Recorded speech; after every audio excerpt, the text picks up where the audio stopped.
honom a wobɛhyia yɛn ɛwɔ honom efie mu monten na adwuma mu de awia yi yɛmamu adwuma yɛduanom centers so wɔmfa anya akwadwerɛ kora ɛna awia nsɛm a yɛde brɛ wɔn de akotene bɔ mu no ɛne sɛ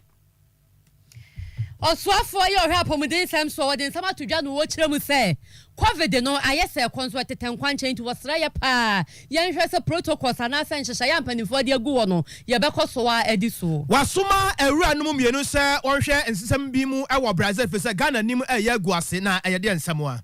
Sanso ena Ghana mampani na nado danko Akufo-Addo waye dwumadie bi abenfi aduasa miensa ne yenya bi wo man mu da na yede ba adia na nsɛm ba kora ena wɔka wɔ ho abibi man nyina yebedi dwa no enam so ama Ghana mampani na nado danko Akufo-Addo de nsɛm bi atodwa fa ho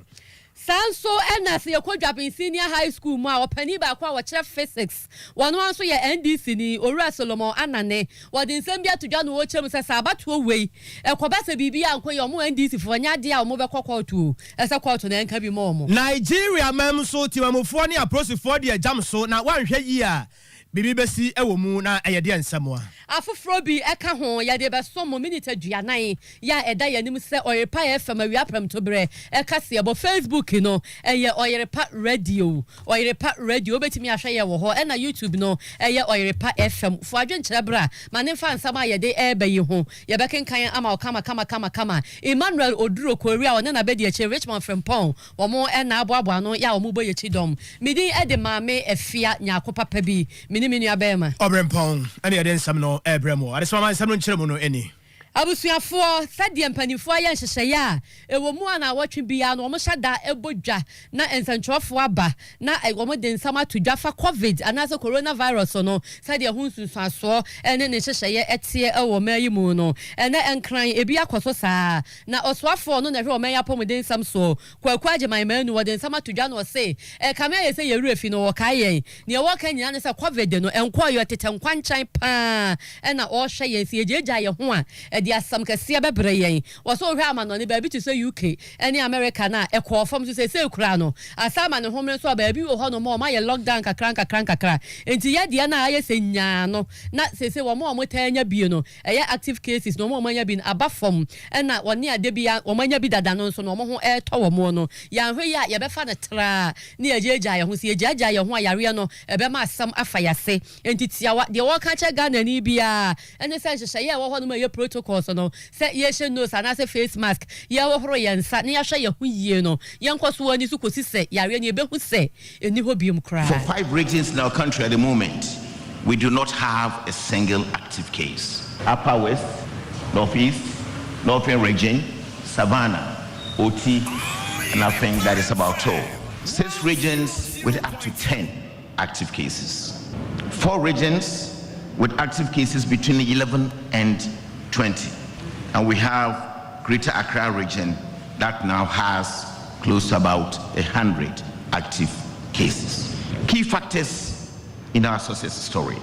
strong leadership and commitment to Ghana's COVID-19 response by His Excellency the President Nana Addo Dankwa Akufo-Addo. I'll try to summarize our success story in this little beautiful framework: data and science, contact tracing, case management, imposition of restrictions, whatever we had in there. All government approach, intersectoral collaboration, synergy utilization of resources, you can call about, you can talk about. All these things were bought in by society, and that is how we managed to get to. And eventually we needed legal support, legal backing to do certain things, especially imposition of restrictions on movements. What next? The battle is not over yet. Despite the fewer cases being recorded and the low mortality rate. And I want to repeat that the battle is not over yet. We're beginning to find some syndrome of people talking about Yareneko, fellow Ghanaians. I'm quoting the president. The battle is not over yet. Anti afutu one de akoma ye nyina akona yankunwie sa wotetenkwanche ye hwe ye husu yie na wansa amedi ye nya wei eye honorable kwakwaje manu one ne o mai so afa wo hwe ya pomuden ensem so Ghana emra sebetwamu no ubawura mu wo hono a ansa na obeduru fie hokura no efie no ayese kwaye na kwaye nso ubawura mu a ye wo mahogany wawa odum framo ene ade abetri nyina ewo mu ne nyina no so ye nsam a ya eka na Ghana mrasebadwa ne sade esitie saa no se ekuo ahodo bebre ewo mu adwumadie bia ewo de ya na saa ekuo no edie ye wo kuo ye hwe amonone ho ensam so na ekuo ye hwe amonone ho ensam so no tetane adema saa ekuo yi no wasan aye mrasebadwa ne dema adese ya ewo nsamam ne din ene worunyamfo Frank ano dompre wode ensam atodwa na sema waka nyina aye tie ya sa omanfo mekai no ma hyano nso a ebi mpo a video na omunya bi ehwei anasa sansam kwa ebia na omote etre se wowura bia wo firi Ghana ha sade sikado so popa de kopie mu Brazil ni ade na temi kamia kwakoye se oman yanim ana yedi etwitwiri famu na se eba no sanso a eya na amamai bia wate saa pampan ne se wate saa din wate saa nsam ne bia no eya na won pese woni oman no aye ka no ho asam no ebedin sa wo so ewo bibia mu nte basa na oman na ni monyam oman ye yo empo oman sade yesi gina bra no wade nyina mu no na ye de etwitwiri fam eno na Ghana mrasebadwa ntesa nya de se o metena se ama sabi sansam na akoso saa efise wiase se obi esai wudin a ya na ya pa baabi a ya sai won so adure be ya den se obetimi atete wo ho akoduru ho eno nti wasoma awuranum amienu na Ghana sai upiem so ewo dom kase no afamu a wayi owura baako adi afiri honum ena afesusu no dom kuma na afamu susu no wayi owura baako na wodi afiri honum wotese embrasebadwade dema adehye ya wo adwumako enyam esiam wasan eye sabi ekuo ye hwesi kasam so efa dom kuma na afamu anso papa wodi ho akotene ye pa ne din ene kasa atoforce wono eginam ewo dom kuma no afam ena afesusu no onabo fuseni wono nso no sikasam ekuo ya omo ehaso Ghana mrasebadwa fie no papa no so di mu akotene ye pa ono gyinamu ede ma dom kase no ono na yabo mochi se omo nkɔ na afeso omo nkɔ hwem sade enema esitie na yete sasem ha na yebusa orimian for Frank anodom press papa asamo a yete tena asam no ba no se na ha adwen pa o sen kasa na mu take decision no yana musini yani yana musibre wo Brazil yesisi kasam bi enko yema sabio ehun sem adeja enunti no Foreign Affairs Committee ade ye ne say yetwi ban ministry for no and na ye nyamudi nkita ho sa ade a ekoso yi no 7 previous na emwa yen oman Ghana ye dibre ani protocol cause ye image inti omoti assess de ye kan e tosum in fact me na me yes a call no ti me me ranking member ye ablakwaso di ho nkita ho na say that some today is come wasam inti ye nipa mienu both from the minority and majority no yefa Fuseni, a member of parliament no Greater Accra and minority yefa to Forsen and also a member of the Foreign Affairs Committee essence munim sikamunim diani ehunsen semontino as a committee ye be play oversight ye person mudi kan ko Brussels omone foreign ministry representatives ambe ko Brussels wa ko hwa asem ye na yehudo kra bi ewom nti hu ne kra wo dem report no ebe serve as a locus for us to be able to say that the yehwemu ye say na tie dia so bibi anto akotochima anas bibi anko ye no bi anye na dwuma ye a yadwen se say de no e famra kwan so anas ansem bi wo ho say ye tenetere na ye nyina ya tenetere no we eye emrasebadwa ne dema adehye ya ewo nsawam adoagye woniam for Frank anodompre yantu akase aba no so na Ghana mampani na nado danko akufo ado wapadwumadie bi ho ntoma ya Ghana Census of Agriculture ni nyina ne se bra no woni agriculture ho dwuma omudidi dwanya akuafo nko a se omo wodwuma omotonto banche bode eje neni ade bi afaku adwuma eho no bi te se prekasa ayanum yi won se yeku adwuma ni nyina ehye agriculture ase saa no ene o makenkan ya na empanimfo chemo mfi aduasa miensani na chese omo kai bi no omo ane awo mu nya saa do omo de so kura fudwene omo nyinyini pa eyie na afe na empanimfo bekan bi eya afe apema henkura aduosia miensa 1963 ene di kan bie na afi apema henkura aduoso num 1975 omo kan bie di atwato no eya afi apema henkura aduowotwe enum 1985 ena no so omo kan bie nti afi mfi aduasa miensa no na mpanifo aye nhyehyeye a omo di aka bi na we no na ye mfi mpinu ni dunso ene mfi mpinu ni dunwotwe no de ena omo de ho report na ba mampani apa ho ntoma no ne e wo kan ya wo chemu nyina na se eya de ebeboa pa ama se ye buku adwuma ho nkonta enya afi na ade wadwen bebu nipa sen ene ediku adwuma ho dwuma anase sen we die ukita census na anase yakan ama wo huru nti wo ye ho ntutu ye bi a onim se de wo ye akosie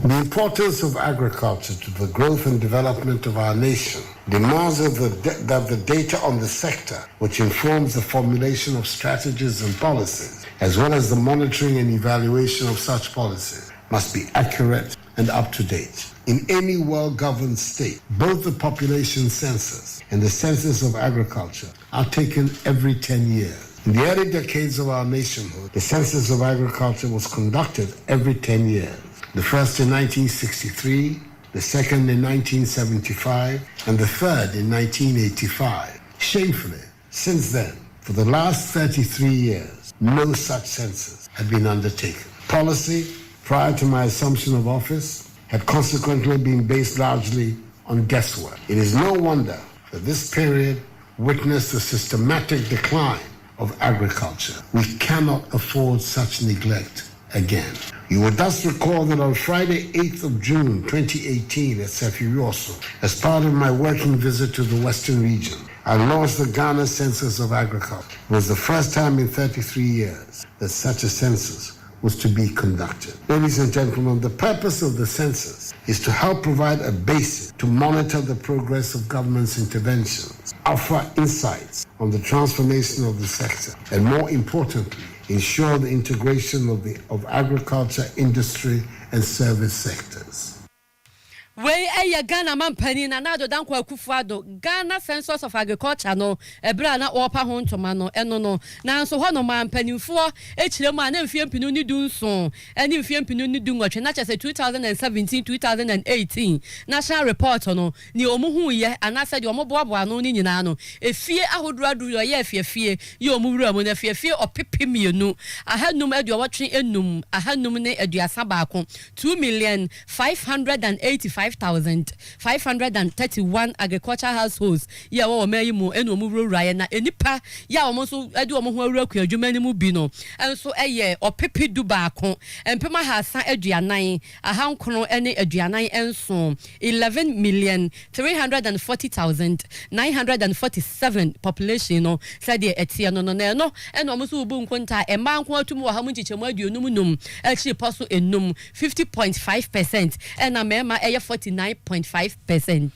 Pramato Brekase or Yerepa Efre Nyame and Yagusu ya de Emma Wono. Ya live I Facebook and Tuba to me here and what me dear China. What do I drink raba? Ma yakin Kadia Fra and Samnona Yadia Mount. Why Yerepa Radio on Facebook or Yerepa Radio on Facebook. Afe Yamungra Ghana Mampane Nana Adudankwa Ekufuado ne ensem emum. Abusia the Atiana say what dada. Ebi so awote ye no obi ankyerɛkyerɛ mu ye nti wan head anti ase papa sɛ abibiman nyinaa ye bedidwa ama edwade aba ye kuma krokro na ede ama ye nkama na enumo no nsuo beto ya mframa edikanti na mso magana mampani na nado dankwa akufo ado ne nsema todwa na sɛ waka nyinaa ɛyɛ tete sɛ wiase de sabia musabia kronto wobia ni hono mu a ɛwɔ so de egu nanum a ɛyɛ a wɔmpɛ so obi dai yapa na ɛwɔ so de egu nanum na wɔtwe ti hɔ debi wobia ni ho asabi wɔbɛkyɛ ne ti afiri saa de na ase wei yɛ akwanya sonko a ɛbɛboa wɔ man yɛ sikasɛm wei yɛ akwanya sonko a man yɛ dwade ɛbɛkɔ yie ɛnneɛma besisi adada nneɛma bia na ani hɔ nyinaa no ɛbɛhwɛ aboa ama nneɛma nyinaa so atimi atimu wakyerɛ mu sɛ wonne nyame ye wadom na waso dae se opesi obi adwuma nanso woni sika empo wonne wabia nnwuma no amanfo anya bi ye dada no a wo musika asem wo ho sabi a kire wo mo a wo muntimi entre wakwaba mu onnwuma ye a wo ye matimi afa afoforo ne ade nyina nso ne nyina ya ade behwe aboa wo mo ma bibibia nso atimi akoso wato so akire mu se aduane empempe no ya na ye bɔ ho ban se aduane no ensai kwa no ne nyina nso ya ade betimi ahwe aboa ama sa wo hawa mane ne ade nyina nso atimi yi ade afiri ho nam so maburu benya adwuma ye ama sabi obi te baabi se menya adwuma anya ne ade nyina nso enwuma no ekwa ye fa so ye bia ne dada mu no ne nyina nso ya ade betimi ahwe aboa ama abibiman emaburu nso atimi anya na montu agyina so wo obra kwantu ya wo na mu no. We expect the trading amongst member states on the continent that is duty-free and quota-free in a market of some 1.2 billion people will boost significantly intra-African trade, stimulate investment and innovation, diversify exports, improve food security, foster structural transformation, enhance economic growth, unleash the entrepreneurial dynamism of the African peoples, and above all, create jobs for Africa's youth. We in Ghana cannot afford to let the window of opportunity slip. We hope that the private sector, facilitated and actively supported by government,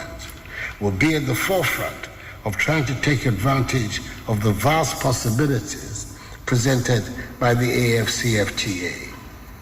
Indeed, the coming into force and successful implementation of the AFCFTA tie in considerable resources, the basis for her growth and prosperity. The realization of this vision can be sooner attained if we can leverage the trade and investment prospects the AFCFTA presents. Omampane His Excellency Nana Addo Dankwa Akufo Addo. Na owie no, ano wase aban de nani kunyuma ho pa. Let me reaffirm government's determination to assist Ghanaian businesses to take full advantage of the AFCFTA and to ensure that the required financial and human resources are mobilized and developed to make Ghana a new manufacturing hub and financial service center for the African continent. Government is fully committed to the implementation of the AFCFTA. With the collective desire for shared prosperity, we are confident that the AFCFTA will succeed. Ghana mampani na Addo Dankwa Akufo Addo sa ni ene sa nkomobo nyina no efiri enkra pompone mantam International Conference Center. Ebro ne samtro for Asia no obi abie nema so de akere wo mane ne bi ane de adamo yi. Yesi asam kase aba Franka ensi so. Kamia yese abato aye beto no opani ma abosom de to so enso 7 December no ebi ma hyase ekeka ho nsam ya o mu kirem abato no se ba ne sankunimdi ankwa ama o anya de o mo beje atum ene ne ekeka ho a na mfato ho bi eye ne Brad Nana Yaw Joel watena se wo Oyepa Befa show so no na opani ba ko a odi akotene wo NDC amanyokuo mu wono asa akere physics wo Dwaben Senior High School Owura Solomon Anane obetena asensam odi atodwa ya wo chemu nyina ne se die so obi adwene ne se yeto abawie no obi di nkuguo no obekwakoto alalai enya de ebesi da na ne woka wo chem ne se wose gidie kura kwato na nya de ebetimi abo bia wo kwa wo waste with time anasa wo se wo bere se abato na anko ya amawa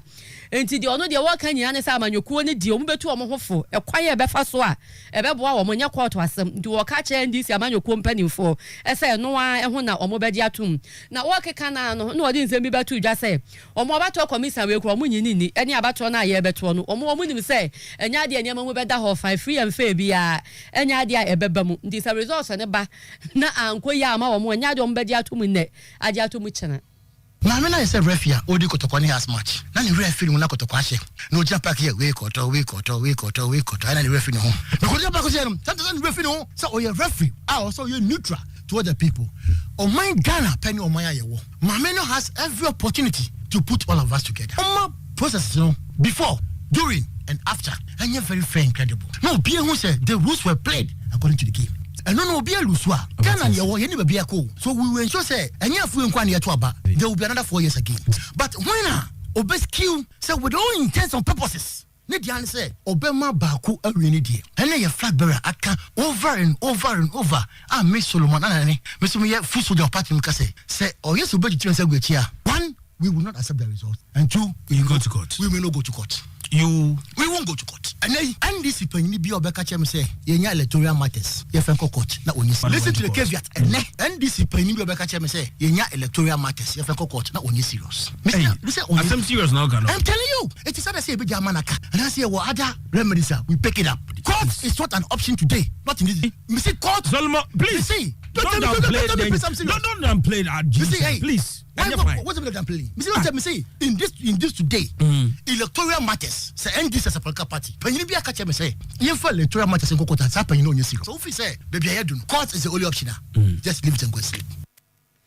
Anti no aka betu se kwato die we omokwa se omomera kwa enti ene se obeji atum dia no waji atum omo nso pa dia omonye abato komisa no enisa e wa abato aye betu yimu enti ene asem se be we Owura Solomon Anane wo ye NDC kasamafo ni bi Dwaben Senior High School e ho no kira die ene yemfo ye ninkyem nso e wo German North abato mpasua no esoi na wani ya woto nkra edi free NDC amanyokuo no ma de sie hu nsam a ekoso amanyokuo no opani ba ko ya odi akotire wo mu pa e wo jama no fa baton pesua so yewura adu Joshua wone wo yere python santrofo adi nkomo na asema waka nyina ene se wo donyame ka bibia wa brunua pa ha na ne ayi ne yema brunua afra suo kofi asuo ya suo kwame asuo brempon ani waka ntama densi awiagu ampipia monye ko no so se abana ye beto no pese o mu wiem no mo ntra ho saa o kai enya de so metra ma sabi musabi akronto no nsi akobo na ntokwa kosi akwensafo abro no se ka se no nsi enya abo enyu adwo ma miamia bi no afiri se yisi no bie kata mu se wa opese bia utumi na wode to aba won pesua enu bia opese wode kobi na ukoto transfer of vote no adasa bi obi to aba ne dema bo a yisi no yes adwuma ne ya atintim nkrata hwesa de wo bia de ebesi akọ na no mo na opani Joshua etrem so manyala no se NPP amonyo ko pese mo fa nkofo bia sabi enye ho no mo to aba na so pese mo no mudi nkomo no ba sa pesua no so no ba to aba nti mo de enya de so mo transfer mo ye go through bia mo frensua brunua de agu wo so se wa bia wa wonimo na bia obesi sa pesua no so ba to aba ma party bra ene aduane de mo transfer so no mfa wonko ni bona mra Electoral Commission dia to so be kini afaso a transfer wa ba no so qualified dia ni wuni asem de mbu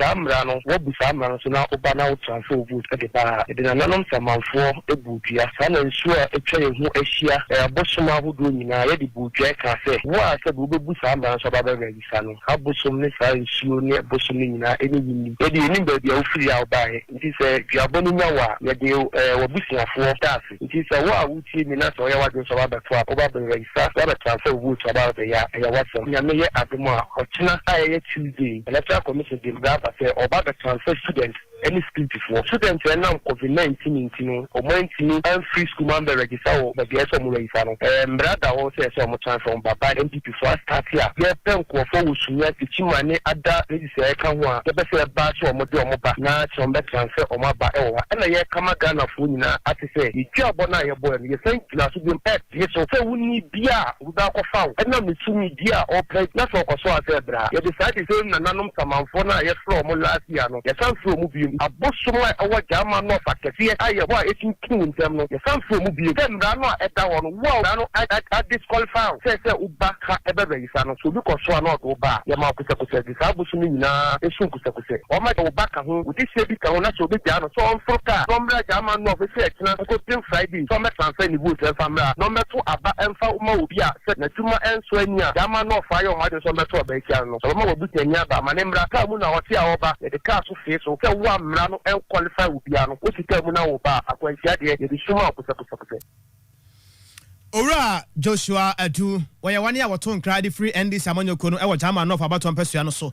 then some of that tudwa no eno no ye kwamfanteman abaton pesua so wo mfimfi mantam emu Owura Kwansa Hayford ya emimifo akwaje ne kra free nsam no ne yere Owura Ophelia Hayford sadia na mpanimfo akeka na no enra omo sa ayen hyehye ya omama ne kwan ese wonyina MPP amanyokuo nim na won premra hyebedwa akonwa no e won fanteman abato mpasua so amane ayensa kan echiremu ana sese die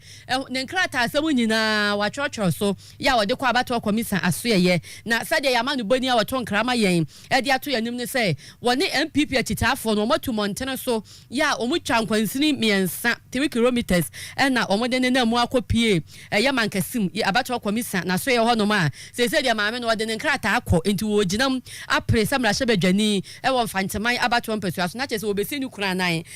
no na ye konfinfi mantem ni mu a opani a wo ye twetwefo opani ni ma MPP amanyoko ne Richard Tachimensa wode atodwa no wo kiremu sese dia tie bia maame ne beji akonwa na si ho de ahye ni kura ni munyam. No, she's mourning, as you said, but we are going to find a way to do the work campaign. But already the husband did the work. The husband had really performed to the admiration of all the constituents. So it is on that we are going to leverage on and push her. But she is mourning her, but we are going to go to the various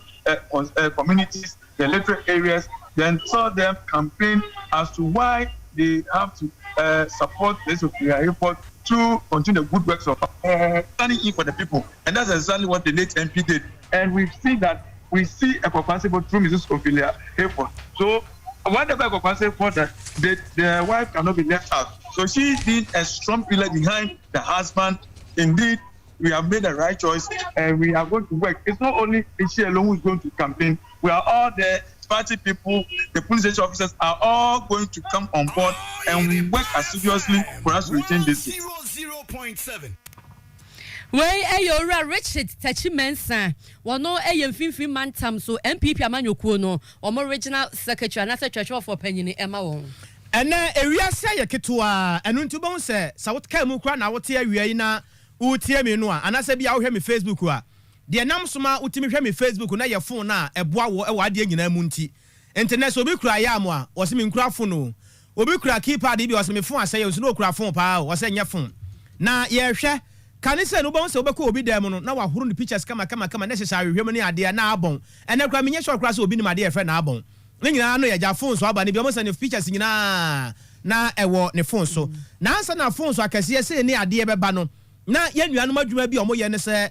bia ye fro se de your picture bia opeso twa bia ko hono mo a na o matwa ma kama style bia was get ready obitimi punu to obitimi ba ne nam ni ade nyina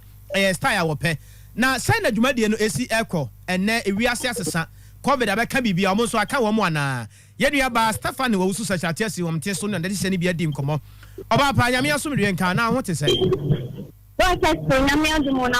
nyame adom sister bibia boko pa wala roma ye nuanom say covid-19 ba ye aka wo mo wo ho yo just me that and ye one of the information to focus on the better pictures and I also to change from one year before myself saying that it's and say can you na and good one na pictures na hard copy hard copy e dia paper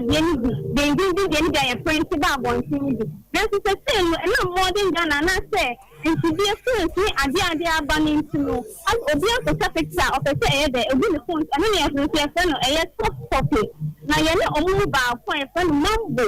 o pictures and na phone and I change from your so case and your officer edwuma no ntese face no omu ba betwa de but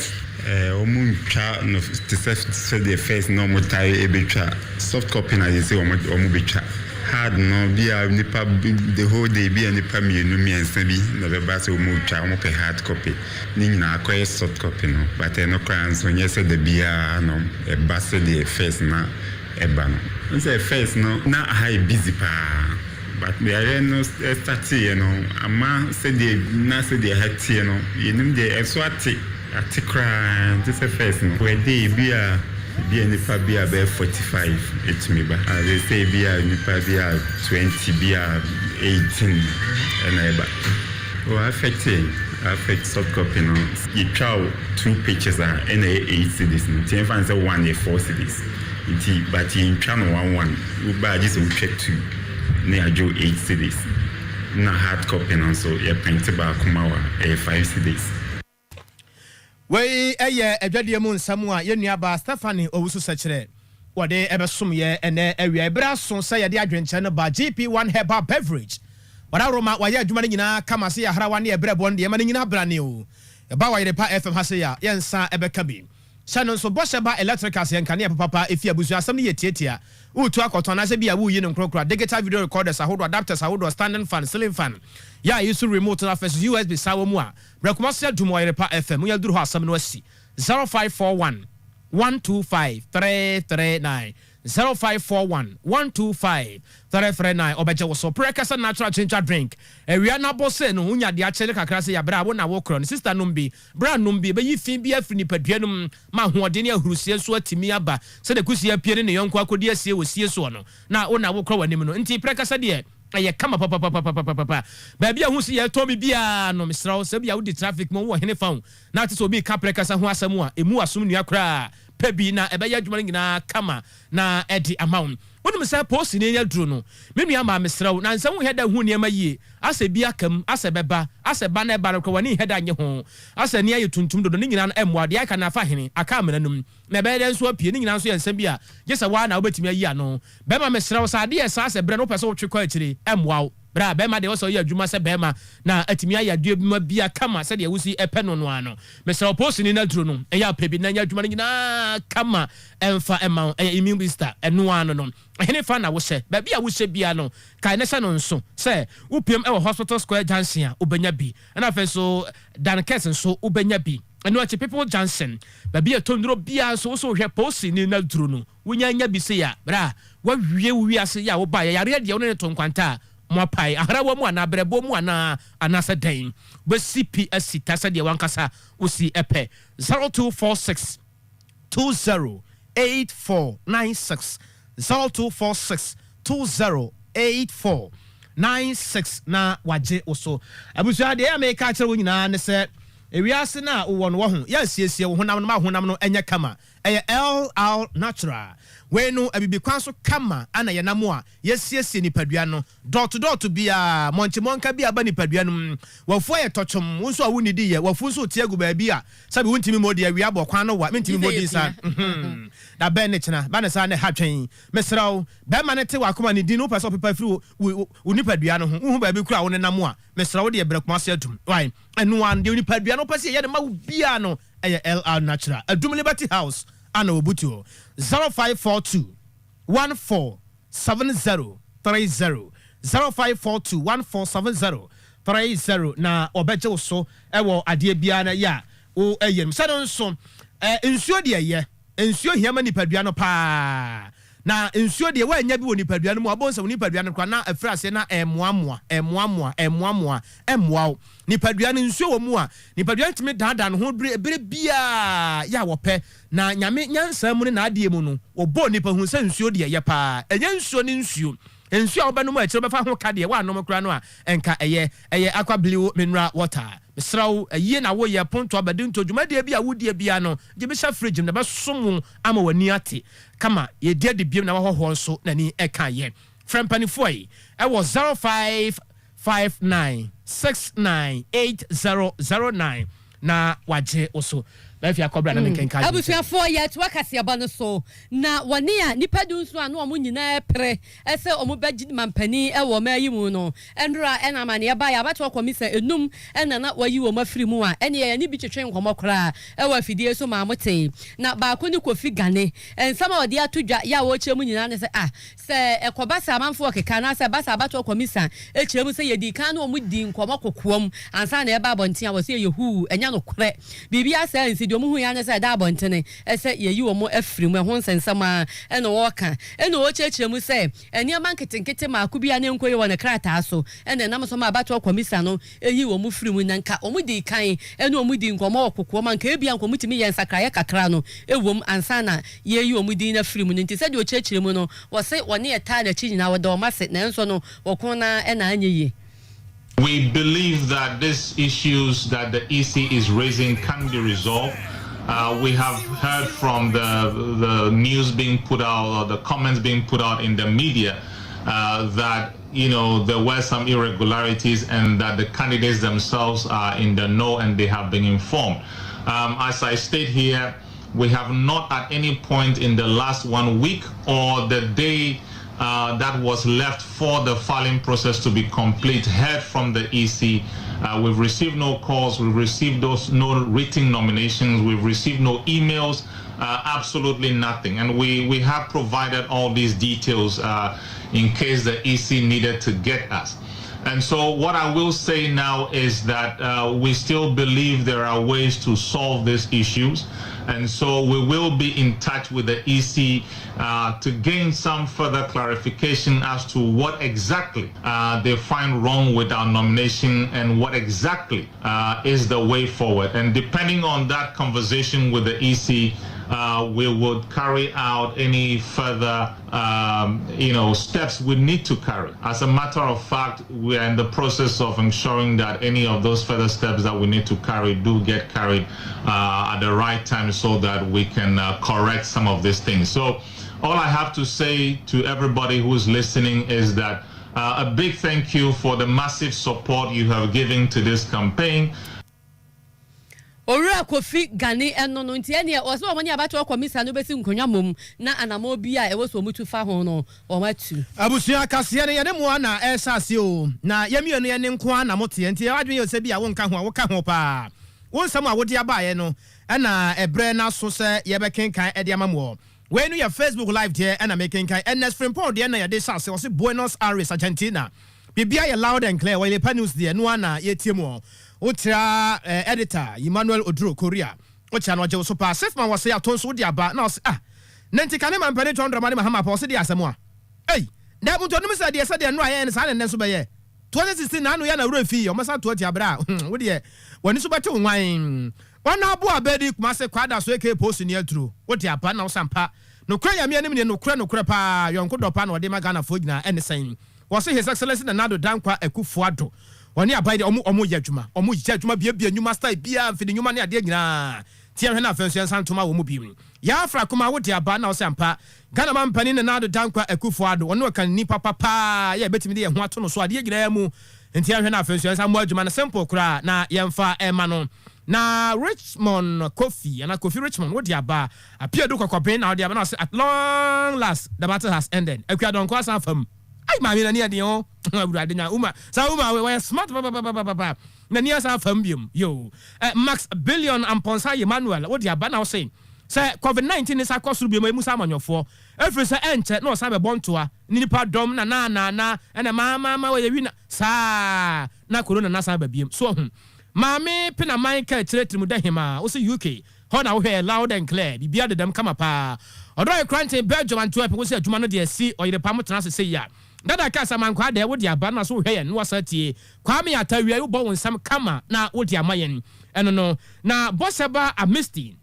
Wo de aba goso songo na wo de aba. Mami nkoma nimra Gabriel Obin wo de aba.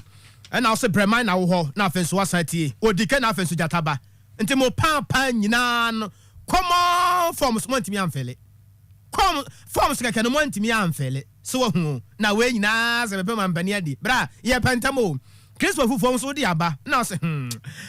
bamba form nyina mo naso pa if na se de nemezike ko no wa wodno ho head anti ase bo se ba mistake go so sonko wodi aba na se mfa ho de ndi sa mo no go no be ya afia ba to no mu bra o mesa awe kwa bia so no Ghana for be sa to ba no boom Ede man na nado dankwa akufuato na wasasa Ghana fira tomu akopie ewo adumu yencha gosofo nyina ebreko akomko azema Chrono Ventures so si Ghana hwe ni mu aye loud and clear ewo honum say nkoma ni mrai na oyibo buate na ebehin odi aba semfie na yemfama na nado dankwa akufuado babo adwuma na simple di amayen teacher constitution we amoase wo se Ghana ye how park ese pa no NDC amanyoko no this am na ko say yisi ni kura disqualify wo mo ko say wo mo na ko say yisi ni ai am for Dr. Dan problem so pe usika wo tiapa na wo chechire mu na asema men come anim mraka kran sa akro kan junior tiaro Saturday whole Ghana o de ne wa ha na with my peke de na man pelon so de wa ha say oba pa afia boatma anasa boaten wo de aba o so yire pa kase de no size kra mafi abrana so na ya mota wonko Tanzania wo wo mo no na watwe ye besimu ye wo mo beto mampani so aba na abato onim no no mo chem se bi mo ho no ma o mo voter ID card na ayera ai na nso mpani fo so mo nka o makomanto o mo yem se akwanya wo ho eso mo betimi ato aba so okita driver's license anasa passport a wo betimi ato aba na emomo no commission no ya abato commission no o mo nsama mo di tudwa echem ne se wo passport no anasa driver's license no wo sense ma wo so nyina no ene de na wo voters register no so no etimi ye pepepe na se se de abato no mampani John Magufuli kame aye se opposition no tata na papa nti aba we ehu na woni eframa no ne aba Tanzania mamu be se de abato ni ko nyina no so kasempani fo nhwe se de aba no tension e ba no omomamu na ho anya sa ebetumi aha adwen abusua brana so na sano so Spanish garlic mixture no e wo dwaso ene ne capsules no ya no opebi ebe ya dwuma nyina kama obi wa ye kese abro so obi wa foka akwa atika na ne nase atatai obi wa watra sisi mape na ne nase apagya se ya se de abonu dua no obi wa sisire dɔso srade so agiri ni padua nyina aboso a abusua wonya mixture ne bia wo na wokro no be yi sa hawre nyina ya ne nubra na afensu ha ma hodo be se dunsia ne ade ne ya ka bomu a eya dwuma nwanwaso bi akese ebi emada sano nso wonya duro we bi dia abusua wa wie kura wo ba bia tonduro bia no PFA pharmacy wonya bi Colnac Heba Danny Heba Fredman Heba Misty Heba na afenso no Habme Heba na afenso KNG Heba ni nyina so no ubenya aduro bi ato Spanish garlic mixture and the capsules na abadwa so a ebeya dwuma nyina kama na ede ma na wonya Spanish ginkgo capsule no so a ɛno deɛ ɛyɛ adwuma sɛ nwanwasoɔ bi kyerɛ sɛ mogya no baabi wɔ ntimi mpia nkɔ wahwe a stroke bɛkyɛw mesrɛw ɛbɛkɔ baabia wo zigi ne wo zaga mu nyinaa ama kyerɛ sɛ ɛbɛhu sɛ wo nane kama na wayɛ frɛm na nsɛ wo ho ayɛ fɛ asɛmpa ɛtia 0266 114111 0266 414141 ɔsamufoɔ pani ɛyɛ owura korea na bɛde akyire ɛyɛ wɔnabo richmond kwame boga frimpon akuafoɔ kyɛfa ɛno akyi maame yiwu atea bɛkumi feelings stephanie ɛna afei nso ɔbaapa prissy yɛnwehye maame akɔsua nhyiraba speedy recovery akɔsua nhyiraba sunday ne media me hu sawo omia na ni ba adwuma ɛnra ɔba ha na sɛ yɛbrɛ na so